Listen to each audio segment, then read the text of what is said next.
देखिए इसमें angular dispersion के लिए समझने के लिए एक प्रिज्म बना लिया यहाँ पे हमने, और प्रिज्म में मैं दिखाऊंगा कि रे जो आ रही है वो कैसे मूव करती है। तो मान लिया कि आपकी जो रे है वो इस तरह से, जो वाइट रे है वो इस तरह से इस पे इंसिडेंट हो रही है, ठीक है। यहाँ पे इंसिडेंट हो गई। इंसिडेंट होने के बाद अगर यहाँ पे आपके पास प्रिज्म नहीं होता तो ये रे कैसे जाती है आगे। तो मान लो प्रिज्म नहीं होता तो रे बिल्कुल स्ट्रेट आगे चली जाती, वो कुछ इस तरह से जाती। यहाँ पे हम देख सकते हैं ये जो रे है ये बिल्कुल सीधी चली जाती ऐसी। पहले सरफेस से, पहला जो रिफ्रैक्टिंग सरफेस है इस प्रिज्म का वो है हमारा AB।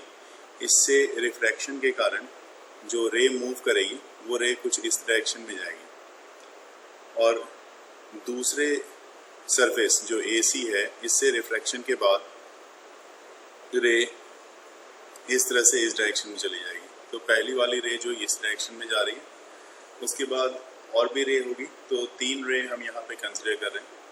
फिर मान लो दूसरी रे, पहली वाली जो रे है इसको ये रेड कलर की है, ठीक है। दूसरी वाली जो रे है वो फिर से वो भी रिफ्रैक्ट होगी, और रिफ्रैक्ट होने के बाद दूसरे सरफेस से रिफ्रैक्ट होगी वो भी इस डायरेक्शन में चली जाती है। दूसरी वाली रे जो है ये येलो है, और तीसरी जो मैक्सिमम डेविएट होती है वायलेट रे वो इस तरह से आगे तरफ जा रही है। तो इस तरह से 3 रे यहाँ पे हमें देखने को मिल रहा है। ये तीनों कुछ ना कुछ एंगल बना रही होगी इस वाले वाइट वाली लाइन से। अगर मैं रेड की बात करूं तो रेड वाला जो है ये जो एंगल बना रहा होगा इस तरह, इसके साथ जो स्ट्रेट पास कर रही थी रे, तो ये जो बना रहा है ये एंगल, इस एंगल को हम लोग बोलते हैं डेल्टा आर, मतलब डेविएशन ऑफ रेड रे। उसी तरह से दूसरी एंगल भी अगर आप देख रहे हो यहाँ पे, तो दूसरा जो एंगल बना रहा है ये डेल्टा वाई से लिखेंगे, या डेल्टा भी, बहुत सारे बुक में इसको डेल्टा भी छोड़ दिया जाता है क्योंकि मीन रे या येलो रे के लिए इसको यूज़ करते हैं। और तीसरा जो है आपका ये जो एंगल बना रहा है ये आपके वायलेट के लिए, जिसको आप डेल्टा वी से दिखाते हो। तो 3 अलग अलग, जबकि आपने पास यहाँ पे कराया था, जो लाइट आपकी गई थी वो आपकी वाइट लाइट थी। यहाँ पे कोई कलरफुल लाइट हमने यहाँ से पास नहीं कराया। तो वाइट लाइट जब पास करती है तो ये 3 पार्ट्स में, यहाँ पे मेजर 3 पार्ट्स में, जिसके बारे में हम लोग deviation of red and respectively delta yellow के लिए और डेल्टा वी जो है वायलेट के लिए हम लोग यूज़ कर रहे हैं। तो डेविएशन ऑफ वायलेट कलर जो है डेल्टा वी है, और डेल्टा वी इक्वल टू आपके पास हो जाएगा ए जो कि आपका प्रिज्म एंगल है। यहाँ पे हम देख सकते हैं एंगल ऑफ प्रिज्म या प्रिज्म एंगल, इनटू में ये हो जाएगा आपका म्यू वी माइनस 1। और म्यू वी के बारे में मैंने बता दिया है कि refractive index of prism material for violet colour के लिए। उसी तरह से आप डेविएशन फॉर रेड कलर अगर निकालना चाहते हो तो उसको आप लिखोगे डेल्टा आर जो कि ए, और ये आ जाएगा म्यू आर माइनस 1, ये आ जाएगा। तो एंगुलर डिस्पर्जन की बात करते हैं, तो एंगुलर डिस्पर्जन क्या होता है, इनफैक्ट ये delta V minus delta are का डिफरेंस है, दोनों के बीच का जो है डिफरेंस है, एंगल के बीच का डिफरेंस है। तो वो एंगल के बीच का डिफरेंस यहाँ पे हमें निकालना पड़ेगा। Delta V minus delta R, this one is equal to, आप डेल्टा वी आपने निकाला है A mu minus 1 and then minus A mu, और ये v के लिए है तो v लिख लो यहाँ पे आप, और ये रेड कलर के लिए तो r लिख दो माइनस 1। तो यहाँ पे आपको सॉल्व करके जो वैल्यू मिलेगी वो आ जाएगी, a कॉमन आ जाएगा दोनों में, और ये आ जाएगा ये mu v minus mu r, ये वाली वैल्यू आ जाएगी delta v minus delta r के लिए। तो साफ पता लग गया कि एंगुलर डिस्पर्सन जो है ये जो प्रिज्म के द्वारा प्रोड्यूस किया जा रहा है ये डिपेंड कर रहा है एंगल पे। तो यहाँ पे आप देख लिया आपने एंगल ए दिया हुआ है, और रिफ्रैक्टिव इंडेक्स जो है मतलब नेचर ऑफ मटेरियल प्रिज्म की जो नेचर है मटेरियल की उस पर डिपेंड करता है। तो अब सवाल यह है कि ठीक है, इतना कुछ हमने देख लिया, तो एंगुलर डिस्पर्सन को कैसे समझा जाए, कैसे इसको डिफाइन किया जाए।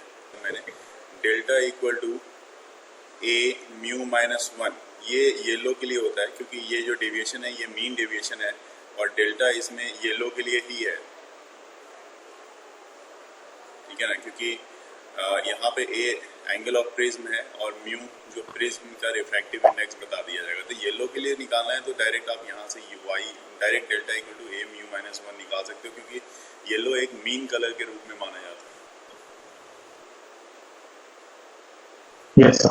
लिख दिया है यहाँ पे, in dispersion yellow colour is taken as the mean colour, और डेविएशन ऑफ जो येलो कलर है is called mean colour, and this one is equal to, आप डायरेक्ट फॉर्मूला इसको डेल्टा से रिप्रेजेंट कर सकते हो, और डेल्टा इक्वल टू होता है मीन कलर कहने का मतलब मैक्सिमम डेविएटेड कलर, और मिनिमम डेविएटेड कलर मतलब वायलेट कलर और रेड कलर अपॉन 2, ये इसके लिए फॉर्मूला होता है। उसी तरह से अगर रिफ्रैक्टिव इंडेक्स का मीन रिफ्रैक्टिव इंडेक्स अगर पूछा जाए तो उसमें भी आप सेम चीज अप्लाई करोगे, mean refractive index, this one, इसको अगर आप म्यू से रिप्रेजेंट करना चाहो तो mu equal to mu V plus mu R upon में 2, ये भी चीज हो जाती है। इसके साथ साथ एक चीज आता है, एक टर्म आता है हमारे पास डिस्पर्सिव पावर, तो उसके बारे में मैं बता देता हूँ डिस्पर्सिव पावर क्या होती है। तो So इसमें जो ये मेन डेविएशन डेल्टा है, तो ये delta B plus delta R upon 2, फिर इसको अगर भाग में करेंगे तो ये वही आ जाएगा ए म्यू माइनस 1, तो डेल्टा वाई के लिए आता है। हाँ बिल्कुल आएगा, बिल्कुल। Yes sir. सर जैसे कि अभी जो ये जो निकाला है मैंने, this one is refractive index of prism material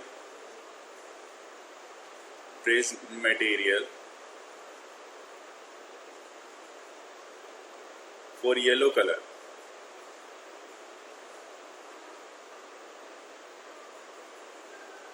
ये येलो कलर के लिए है। उसके बाद यही चीज सेम डेविएशन डेल्टा जो ऊपर में निकाला था मीन डेविएशन, ये भी येलो कलर के लिए है। इसके बाद अब हम देख रहे हैं वो तो डिस्पर्सिव पावर की बात कर लें अगर, तो डिस्पर्सिव पावर का जो फॉर्मूला है वही इसकी डेफिनेशन भी है,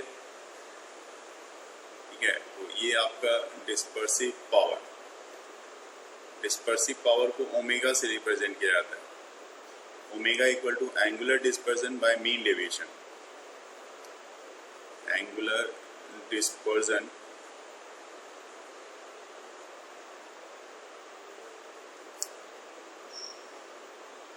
अपॉन में मीन डेविएशन।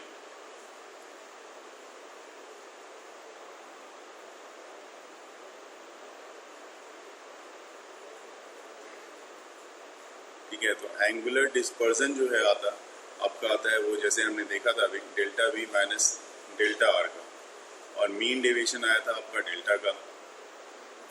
तो ये दोनों से ये रिप्रेजेंट होता है। अगर मान लो कि आपका, जैसे कि आपको पता है कि अगर इसकी भी value delta V minus delta R की वैल्यू भी आपको पता है, ऊपर में अभी हमने देखा था कि देखिए यहाँ पे क्या है, delta V minus delta R की value A mu V minus mu R. इसकी जगह पे अगर मैं इसको रख दूँ कि A mu V minus mu R और अपॉन में डेल्टा की जगह पे क्या होता है, तो डेल्टा की जगह पे भी फॉर्मूला मैंने अभी आपको दिखाया था। देखो डेल्टा इक्वल टू, मैंने बोला था येलो या मीन के लिए होता है, तो ए म्यू माइनस 1, तो इसकी जगह पे आप रख सकते हो इस जगह पे ए म्यू माइनस 1। तो इससे क्या होगा, आपका ए और ए कैंसिल हो रहा है, और ओमेगा की जो वैल्यू है, जो डिस्पर्सिव पावर है, ये आपको एक अलग फॉर्म में mu refractive index delta we plus delta upon 2 और ए म्यू माइनस 1, या फिर दोनों सेम ही फॉर्मूला है। ये आ जाएगी। आपकी आवाज थोड़ी डिस्टर्ब हो के आ रही, बिल्कुल ठीक। क्वेश्चन में क्लियर दिया हुआ है, angular dispersion produce by thin prism, जिसकी एंगल ऑफ प्रिज्म की एंगल दी हुई है, मतलब ए दिया हुआ है 18 डिग्री, रिफ्रैक्टिव इंडेक्स दोनों का दिया हुआ है रेड का और वायलेट का 1.56 रेड का है, 1.68 वायलेट का है। तो बिल्कुल डायरेक्ट जो फॉर्मूला लगाया होगा angular dispersion Yes, sir. Omega equal to A mu V minus mu R का, और इससे 2.16 डायरेक्ट आंसर आएगा। बिल्कुल ठीक किया आपने, सही है। The deviation produce for violet, yellow and red light in case of flint glass prism are 3.32 degree, 3.27 degree and 3.22 degree respectively. Find the dispersive power of the flint glass. ये भी उसी टाइप का क्वेश्चन है। The refractive indices of red and violet colors for crown glass are 1.5155. ये refractive index दी हुई है, ये violet की है जबकि ये वाली रेड की है। ये ऊपर वाले का 0.03 आ रहा है, तो वो फॉर्मूला लगा delta B minus delta R upon delta. ठीक है, 0.03 ही आएगा, सही आ रहा है। हाँ, उसको आप सर अगर डेविएशन क्या मतलब वो डायरेक्ट डेल्टा की बात करना, हाँ हाँ तो वो इसका तो उतना नहीं होता। एक्चुअली ये मटेरियल्स हैं, अलग अलग मटेरियल्स हैं, उससे कोई खास फर्क हमारे कैलकुलेशन में या फॉर्मूले में नहीं पड़ने वाला। Yes, sir. में जो omega equal to formula use किया है आपने, mu V minus mu R upon mu minus 1, ये फॉर्मूला यहाँ से म्यू निकाल लो आप। म्यू इक्वल टू आपके पास कैलकुलेट करोगे तो ये आ जाएगा 1 plus mu V minus mu R upon में ओमेगा, ये 1 प्लस होगा यहाँ पे अपॉन में ओमेगा। इस तरह का आपके पास फॉर्मूला आपको देखने को मिलेगा। अब ये फॉर्मूला दिमाग में बैठा लो, क्योंकि पेपर में तो कैलकुलेशन करने में टाइम लग जाएगा, तो ये फॉर्मूला इसके लिए काफ़ी हेल्पफुल होगा। Determine the angle of flint glass prism which should be combined with crown glass prism of angle 5 degrees so as to give dispersion without deviation given for crown glass.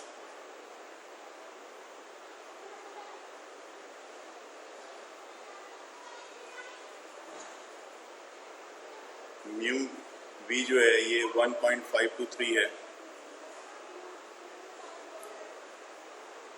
और red colour के लिए जो mu की value है 1.515 है and for flint glass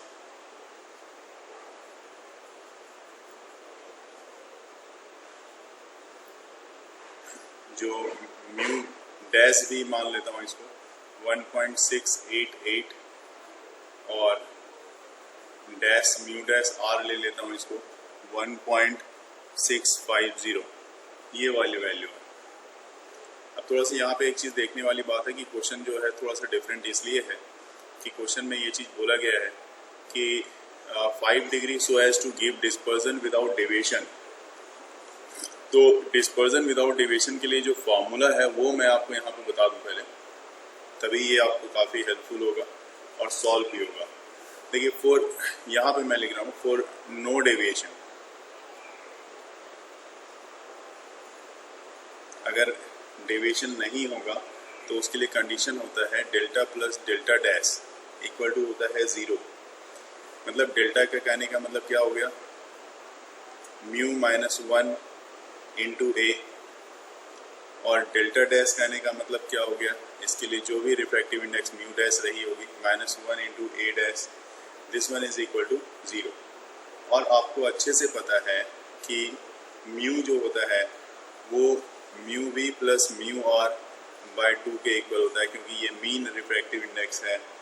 तो mu V आपके पास जो है, जो दी हुई है ये वाली वैल्यू, यहाँ पे देख लो, दोनों की वैल्यू यहाँ पे दी हुई है।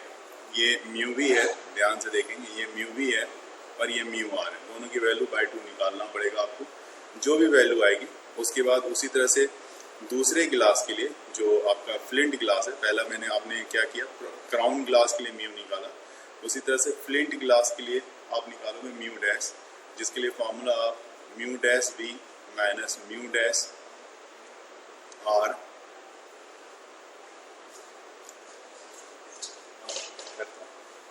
अपॉन में 2 है ना, ये आ जाएगा आपका। और माइनस करेंगे कि प्लस करेंगे? नहीं, यहाँ पे दोनों का प्लस ही करके निकालेंगे, mu V plus mu R by 2, यहाँ पे भी प्लस करेंगे, यहाँ पे नीचे सर, नहीं नीचे में हाँ भी yes, प्लस sir. करेंगे। हाँ, ये बाय मिस्टेक लिखा गया था, नीचे में भी प्लस करेंगे। उसके बाद यहाँ तक अगर हमने कर लिया तो देखो अगले स्टेप में आपको क्या करना पड़ेगा। तो दोनों की जो वैल्यू निकली है ना, अगर मान लो इसकी वैल्यू कुछ म्यू की वैल्यू जो आ रही है, म्यू आर की वैल्यू कुछ आ रही है, तो आप क्या करोगे, म्यू की वैल्यू जो आई यहाँ पे इस इक्वेशन में, ये जो इक्वेशन आप देख रहे हो, इस इक्वेशन में आप रखो वैल्यू, म्यू की वैल्यू रखो, -1 रखो, ठीक है। दूसरे इंटू ए, ये तो प्रिज्म एंगल दिया हुआ है हमारे पास 5 डिग्री का है, प्लस दूसरा जो म्यू डैश निकल रहा है यहाँ से, म्यू डैश निकालो, इसमें भी -1 करो, और इसमें भी प्रिज्म एंगल आपकी जो है वो प्रिज्म एंगल हमें पता नहीं है, इसकी प्रिज्म एंगल हमें जाननी होगी, तो इसको मैं ए डैश जो यहाँ पे लिखा हुआ है आपने ए डैश, इसको लिखो, this one is equal to 0, और इसको पूरा सॉल्व करोगे तो आपको ए डैश यहाँ से आपको फाइंड कर सकते हो कि ए डैश की वैल्यू क्या आएगी। यहाँ से म्यू आर 1.519, जैसे मैं रखूँ वैल्यू 1.523 प्लस 1.515 अपॉन 2, तो ये कैलकुलेट करके आ जाएगा 1.519, यही आ रहा है, यस ये सेम आ रहा है। ठीक है। दूसरा वाला जैसे 1.688 प्लस 1.650 अपॉन 2, तो म्यू डैश की वैल्यू आ जानी चाहिए 3.338, तो यहाँ पे मैं रख देता हूँ 1.519 इंटू -1 इंटू 5 डिग्री, और ये 1.669 -1 into A dash equal to 0। तो यहाँ से अब ए डैश आप यहाँ से निकालोगे तो ये मिल जाएगा 1.519 -1 इंटू 5 अपॉन में 1.669 -1, ये वाली वैल्यू मिलेगी। अब इसको कैलकुलेट करके रिजल्ट बताइए। जब 259 है इसका कैलकुलेशन करके माइनस में आएगा 3.88 डिग्री। मजे की बात यहाँ पे ये है कि माइनस साइन क्यों आया, निगेटिव साइन क्यों आया, तो वो मैं यहाँ पे एक बार समझा देना चाहता हूँ। देखिए निगेटिव साइन आने का मतलब है कि एक प्रिज्म आपका सीधा है, ठीक है, ये सीधा है इसलिए इसका ए का वैल्यू पॉजिटिव आता है, और दूसरा प्रिज्म जो है वो आपका इसका उल्टा है, इस तरह से है, इसलिए इसकी वैल्यू ए की वैल्यू निगेटिव आती है, तो ए डैश की वैल्यू जो है निगेटिव। कहने का मतलब negative sign shows that the two prism must be join in opposite manners, ये चीज़ ये क्लियर कर देता है।